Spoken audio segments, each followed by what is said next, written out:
Iyi mwumvanira ijwi rya Amerika ivugira Washington DC mu Kirundi n'Ikinyarwanda. Muri uyu mwanya muri kumwe nanjye Eugenie Mukankusi, ndabasuhuje ikaze mwese makuru yacu ya mu gitondo. Ibiganiro birabimburwa n'amakuru avugwa hirya no hino ku isi mugezwaho na Aloyizi Bigirimana. Mwaramutse Eugenie, tuyahera mwevugwa muri Nigeria. Abantu bashika kuri 11 barimwo abanyororo barishwe, abandi banyororo barenga 250 baratoroka mu ibohero muri ico gihugu. Inyuma yaho abantu bitwaje ibigwanisho batera ibohero ryo mu ntara hagati muri ico gihugu mu mpera z'indwi irangiye. Abategetsi bajejwe amabohero babivuze ejo ku munsi wa mbere. Francis Nobore, umuvugizi w'abajejwe gucungera umutekano w'iryo bohero, yavuze ko abapfuye barimwo abanyororo 9, umwe muri abo bateye hamwe n'umwe mu bajejwe gucungera ibohero.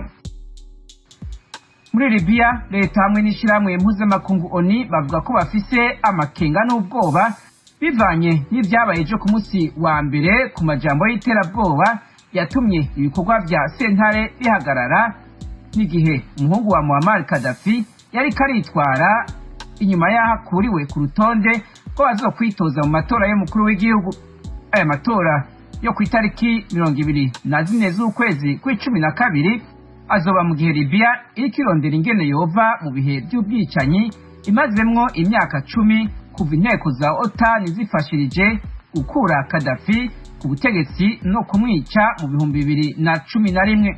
Ku munsi wa gatatu w'indwi iheze, komisiyo y'amatora muri Libya yatangaje ko kandidatire y'umuhungu wa Gaddafi, Saif al-Islam Gaddafi, itemewe.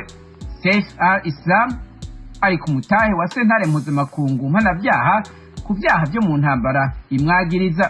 Abakandida batemerewe kwitoza bari bahawe amasaha 48 yo kwitura sentare.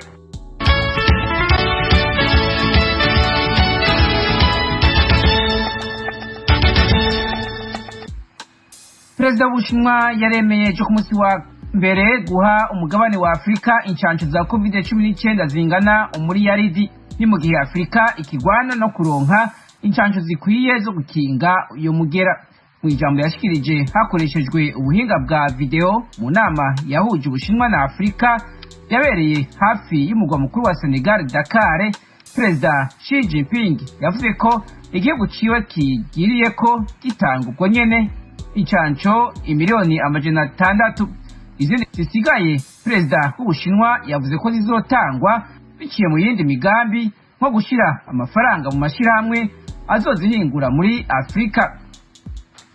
Tukivuga kuri COVID, ihinguriro ry'imiti ryaha muri Amerika Pfizer riza ryaratanguye gukora ku guhingura urucanco rw'ubwoko bushasha bwa Corona Omicron, mu gihe uruhasanzwe gonanirwa gutururuza ubwo bwoko bushasha. Umuyobozi mukuru w'iryo hinguriro Albert Bourla yabivuze ejo ku munsi wa mbere. Irindi hinguriro ry'imiti rya muri Amerika Johnson & Johnson yavuze ejo ku wa mbere ko ririko ririyumvira naryo guhingura urucanco rwa Omicron kandi rigiye kubishiramwo ingufu. Ejo ku munsi wa mbere ishyirahamwe mpuzamakungu ryita ku magara y'abantu OMS ryaragabishije ko ubu bwoko bushasha bwa COVID-19 uteye ubwoba cyane ku rwego mpuzamakungu.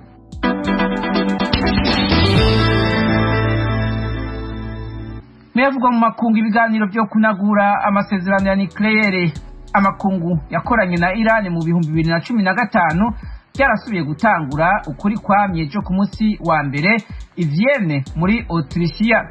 Ni nyuma y'amezi 5 byarahagaze kandi bubaye bwa mbere bibaye kuva perezida mushasha wa Iran Ibrahim Raisi ashitse ku butegetsi.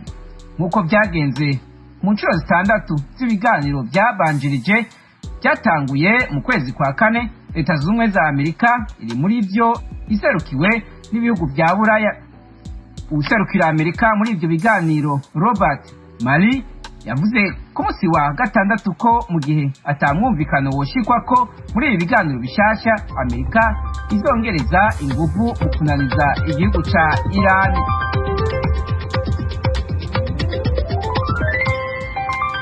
Aloyizi Bigirimana urakoze kutugezaho amwe mu makuru avugwa hirya no hino ku isi.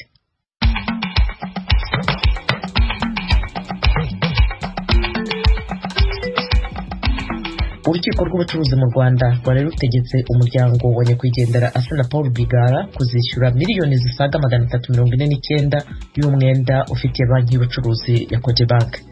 Tugiye kujurira nk'uko nabivuze na mbere hose twajuririye ijuru, ubu tuzakomeza ntabwo ducitse intege na gatoya, kandi kiriya cyemezo nta nubwo cyadutangaje na gato n'ibiriya twari dutegereje.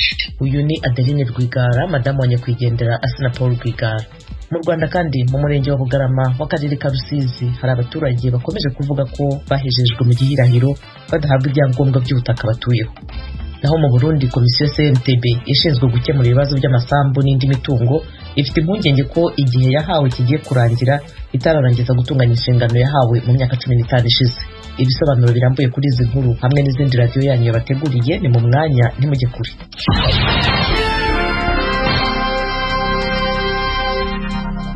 Mu karere k'ibiyaga bigari bya Afurika, urukiko rw'ubucuruzi mu Rwanda rwaraye rwanzuye ko umuryango wa nyakwigendera Assinapol Rwigara ugomba kwishyura miliyoni zisaga 349 y'umwenda utishyuye banki y'ubucuruzi ya Cogebanque. Umucamanza yategetse ko igihe uwo mwenda uzaba utarishyurwa batagomba gusubizwa ibyangombwa byabo ku mitungo itimukanwa. Eric Bagirubusa abahiye inkuru. Mu gihe kijya kwegera isaha umucamanza mu rukiko rw'ubucuruzi asoma icyemezo cy'urubanza uruganda rw'itabi rwa Rwigara Premier Tobacco Company ruburanamo na banki y'ubucuruzi ya Cogebanque byarangiye yanzuye ko abo mu muryango kwa Rwigara batsinzwe. Baregeraga kwemeza ko nta mwenda uwo ari wo wose babereyemo iyi banki no gusaba gusubizwa ibyangombwa by'imitungo itimukanwa batanzeho ingwate ubwo bakaga inguzanyo mu mwaka wa 2014. Muri icyo gihe uko umucamanza yabisobanuye bari batsinguzanyo isaga miliyoni 821 z'amafaranga y'u Rwanda yagombaga kwishyurwa n'inyungu zayo mu gihe cy'umwaka umwe. Umucamanza yavuze ko mu mwaka wa 2017 Prime Insurance Limited yishyuye Cogebanque miliyoni 540 n'isago aho kuba miliyoni 600 nk'uko abo kwa Rwigara bari batanze ikirego.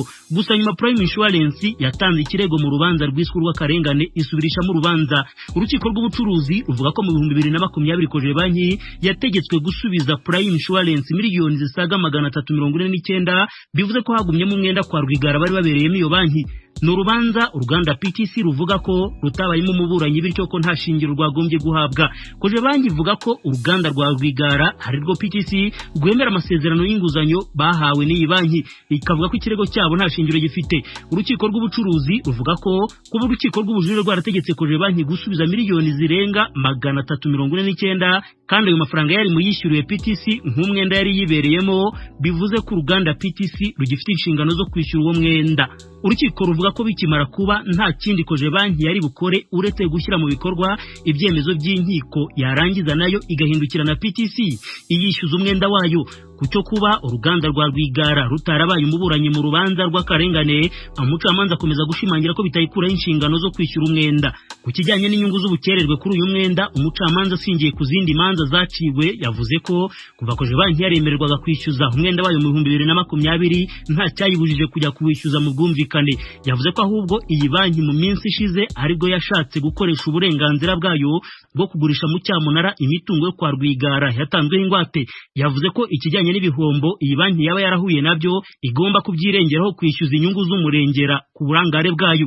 Umucamanza yahise ategeka ko abo kwa Rwigara bagomba kwishyura banki y'ubucuruzi ya Cogebanque umwenda wa miliyoni 349 n'ibihumbi 752 n'amafaranga 425. Yabaciye kandi indishyi ingana n'ibihumbi 700 arimo yo gushora Cogebanque mu manza n'amafaranga yikurikirana rubanza ry'umunyamategeko. Umucamanza kandi yategetse ko igihe cyose bazaba batarishyura uwo mwenda batazasubizwa ibyangombwa by'imitungo yabo itimukanwa yari yaratanzweho ingwate. Imwe muri iyo mitungo iherereye i Nyarugenge mu murenge wa Rwezamenyo no mu Kiyovu mu mujyi wa Kigali. N'umwanzuro bigaragara ko utaguye neza, Madame Adeline Mukangemanyi Rwigara umugore wa nyakwigendera ahita ahaguruka asohoka mu rukiko. Ku murongo wa telefone yabwijwe rya Amerika ko bagiye kugarura inzira z'ubujurire. Tugiye kujurira ariko nk'uko nabivuze na mbere hose twajuririye ijuru, ariko n'ubu tuzakomeza ntabwo ducitse intege na gatoya, kandi kiriya cyemezo nta nubwo cyadutangaje na gato, ntabwo cyadutangaje n'ibiriya twari dutegereje. Byarateguwe n'ibimenyetso byagaragaye kandi turiyo. Bivuze se ko igihe mu bujurire byakwanga byo ari amafaranga mwakwemera kuyishyura? Ntayo tuzishyura, bazakore ibyo bagambiriye, Imana nayo hari ibyo yagambiriye rwose, babyumve ntabyo bazabona, ntayo tuzabishyura, bazakore gahunda uko bazipanze.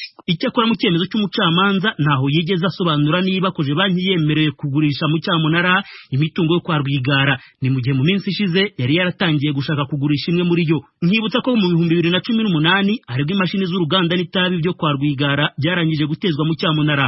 Icyo gihe ikigo cy'igihugu cy'imisoro n'amahoro cyavugaga ko hari imisoro yabarirwaga muri miliyari 6 z'amafaranga batishyuye. Umuryango wo kwa Rwigara ugakomeza guhakana ibyo byose, ukavuga ko leta igambiriye kubafatira imitungo yabo yimukanwa n'itimukanwa mu mugambi wo kubakenesha. Bagira ubusa ijwi ry'Amerika i Kigali. Mu Burundi, komisiyo CNTB ishinzwe gukemura ibibazo by'amasambu n'indi mitungo isaba umukuru w'igihugu kuyongerera igihe igakomeza ibikorwa byayo nubwo abatuye ahaboneka ibibazo by'amasambu bifuza ko ihagarikwa. Inkuru irambuye na mugenzi wacu Pierre Claver Niyonkuru.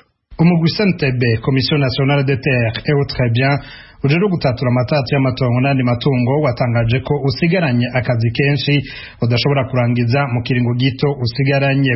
Daniel Ngendakumana ajeje kumenyesha makuru muri uwo mugwi yabivugiye mu kiganiro yahaye abamenyesha makuru kuri uyu wa mbere mu ntara ya Rumonge, imwe mu ntara zirimo amatati menshi y'amatongo mu bumanuko bw'igihugu. Tugisigaranye imanza zishika 22,000 naho CNTB iri ku kivi. Izo manza ni nyinshi nishobora kuzirangiza muri iki kiringo isigaje. Rero niyo umugwi CNTB utazoheza ngo wongegwe ikiringo, ndabizi neza yuko hariho kindi gisata izo manza bazoziha zigaheza zigacibwa, abanyagihugu bagatunganirizwa ari mu masentare asanzwe, ari muri sentare kuki mu CNTB. Itegeko rigenga uwo mugwi ryerekana ko mu kwezi kwa gatatu umwaka uza w'2022 ikiringo ca kabiri ca CNTB catanguye mu mwaka w'2019 kizoba giheze. Igihe washigwaho mu mwaka w'2006 wari wahawe igikorwa co gutatura amatati yadutse hagati y'abarundi bariko barahunguka bavuye cane cane muri Tanzania hamwe n'abasangwa. Abenshi nabari barahunze indiane za politike zadutse mu mwaka w'1972 n'imyaka yakurikiye, basanze amatungo yabo yarifatiwe n'abandi bantu. Uwo mugwi usigura ko mu matohoza wakoze wasanze bamwe mu basangwa bari bahawe ayo matongo n'amazu na leta z'ico gihe, abandi nabo bakayagura.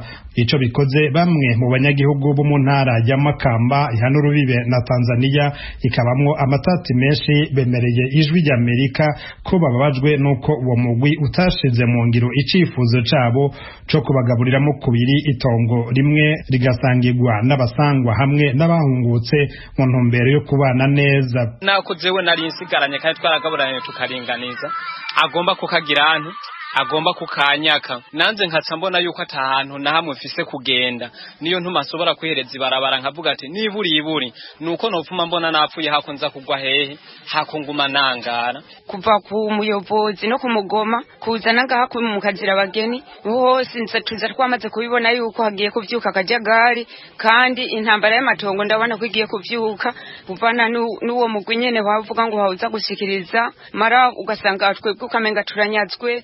Ntagire leta yo guhungura hama yongere hungisha abandi, ntanya gufa ntanya gukira nta mwana n'ikinono se barundi nagira ijambo avuze. Yamara uwo mugwi wemeza ko itongo ribwirizwa gusubizwa mweneryo.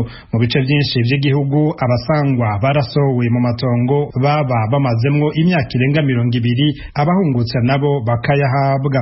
Aho niyo bamwe mu banyepolitike nka Honorable Charles Nditije, umushinga amateka w'umugambwe Iprona, yabaye mu bambere biyamirije iyo ngendo kuva mu myaka 10 iheze.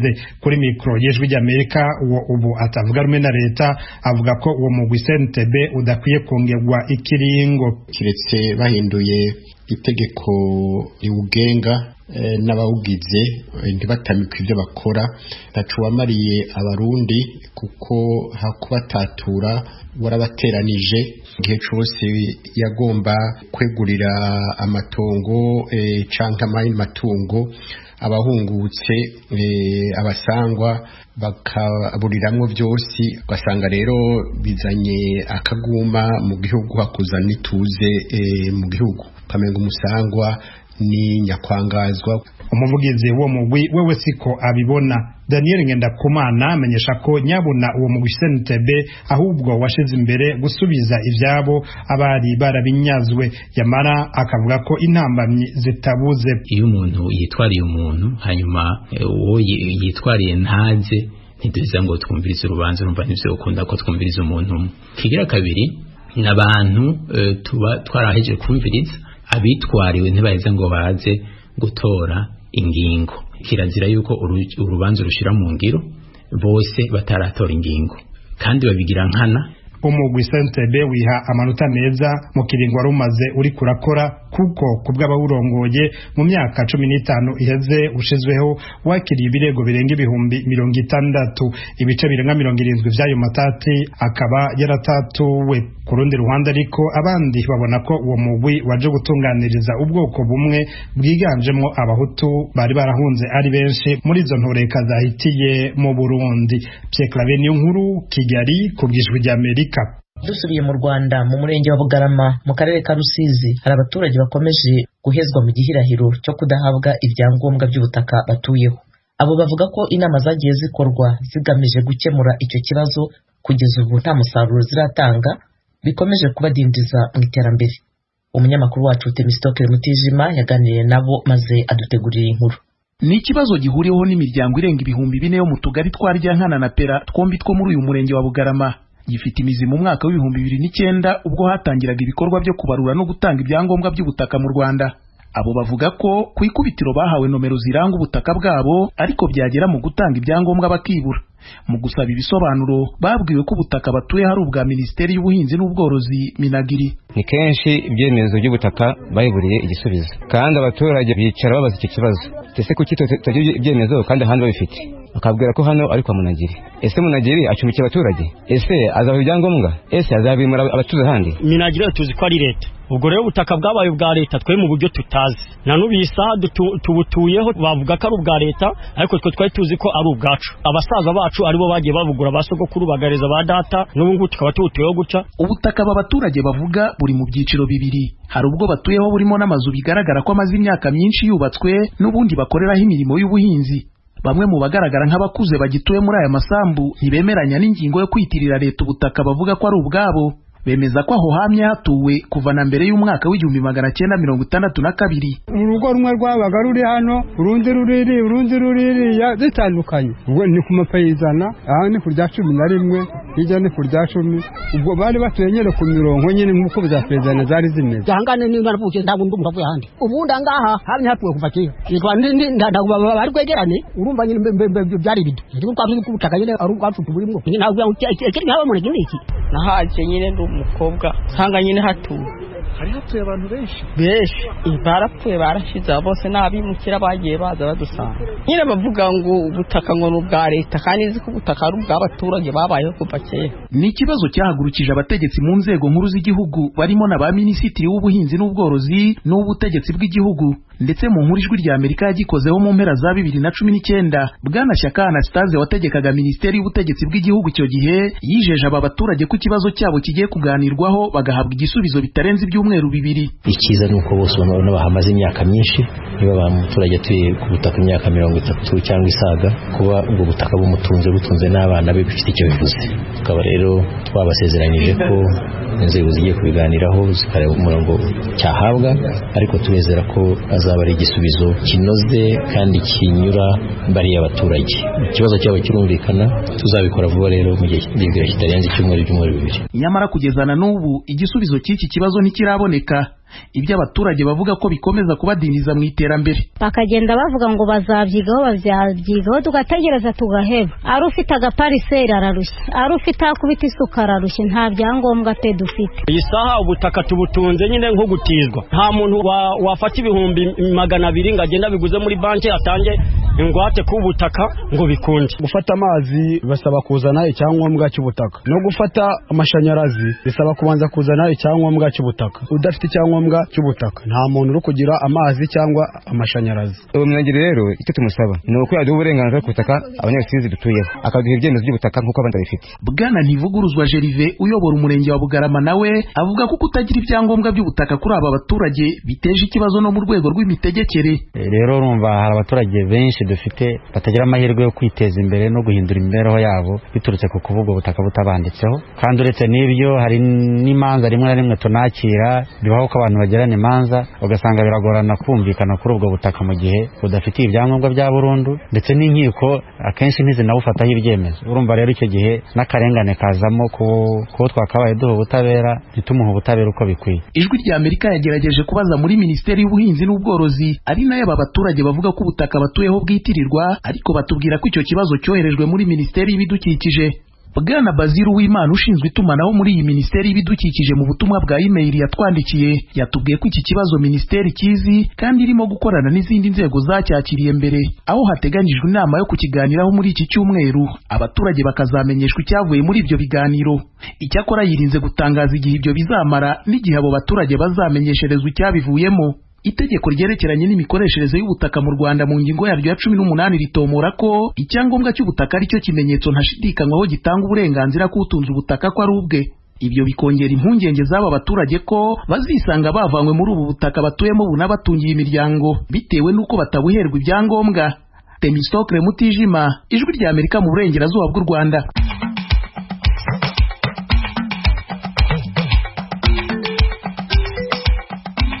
radiyo ijwi ry'Amerika ivugira Washington DC mu Kirundi no mu Kinyarwanda. Mu Burundi mutwumvira ku mirongo migufi short wave kuri metero 19 na metero 22. Mu Rwanda mutwumvira kuri FM 104.3 y'Ijwi ry'Amerika. Kuri internet ni kuri wa3.radio.voa.com. Mwadusanga no kuri Facebook na YouTube VOA Radio Yacu.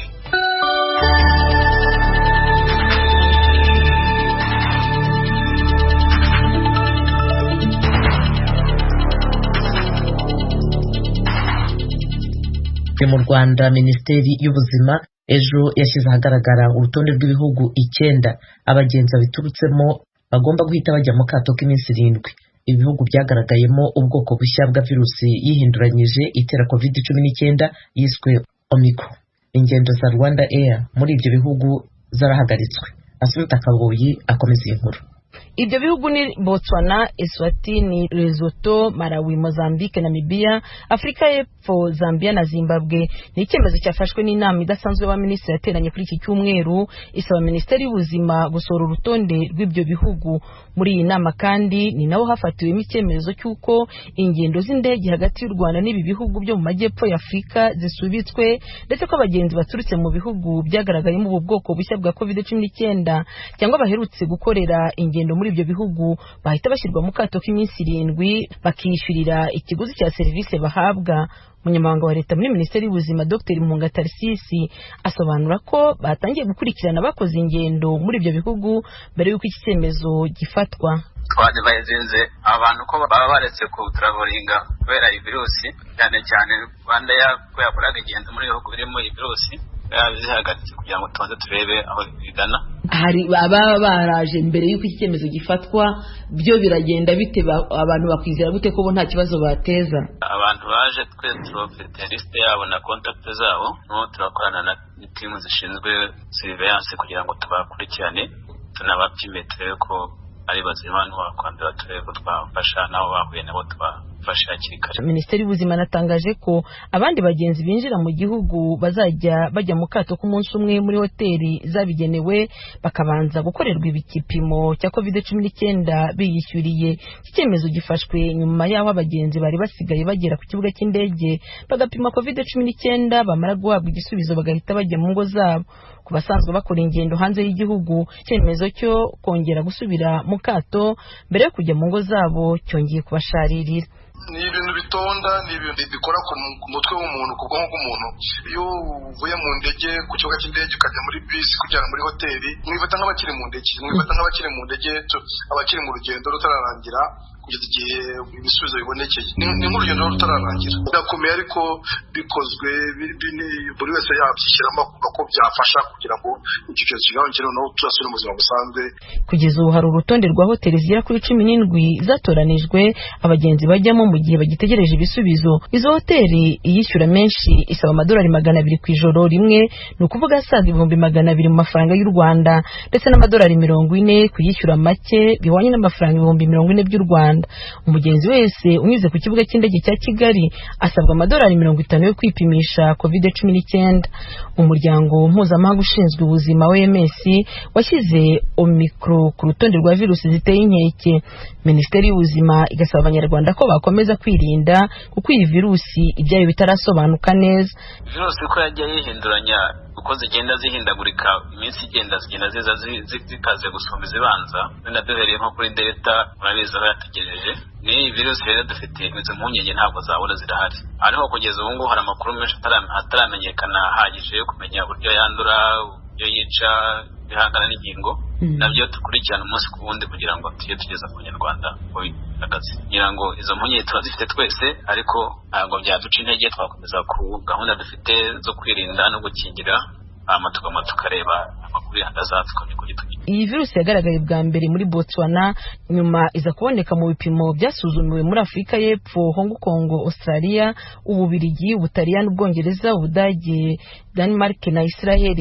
Ibihugu byinshi bikaba bimaze guhagarika ingendo mu bihugu bya Afurika y'Amajyepfo kubera ko bishoboka ko iyi virusi imaze gukwirakwira cyane ku rwego rutazwi.